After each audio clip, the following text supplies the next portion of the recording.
England's turbulent start to the Ashes suffered a further blow after it emerged that wicketkeeper batsman Jonny Bairstow is being investigated following an alleged altercation with Australia opener Cameron Bancroft earlier this month.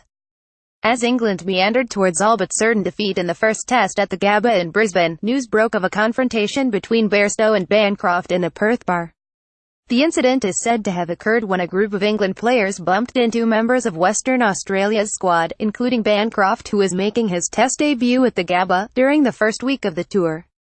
In some quarters, Bairstow is accused of headbutting Bancroft, while in others the Yorkshireman became embroiled in less significant antics with Australia's opening batsman. Bairstow is believed to have apologised at the time. An England and Wales Cricket Board (ECB) statement said, "At the close of play in Brisbane today, we were made aware of allegations of an incident in Perth 4 weeks ago. There has been no report of any incident from the venue, security or police, and there was no injury reported." Following an initial conversation with Jonny Bairstow tonight, we understand the context and will follow up with England players and management after the Brisbane test. Bairstow was fined after being one of the players out the night. All-rounder Ben Stokes was arrested on suspicion of causing actual bodily harm following an incident outside a Bristol nightclub in September.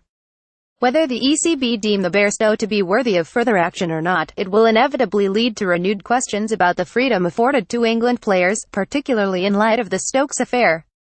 At the start of the tour, head coach Trevor Bayliss confirmed that England's players would not be subject to curfews, although the expectation would be that they were to abstain from drinking between matches.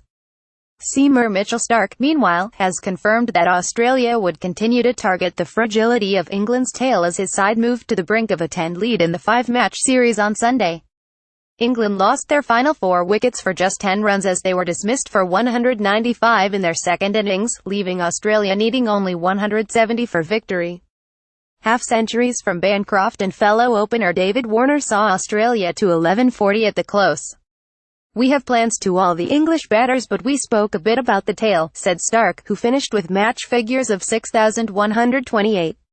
"The way our boys bowled against them in the last home Ashes 50 and 200 1,314, we used that as a blueprint and they can expect more short stuff as the series goes on."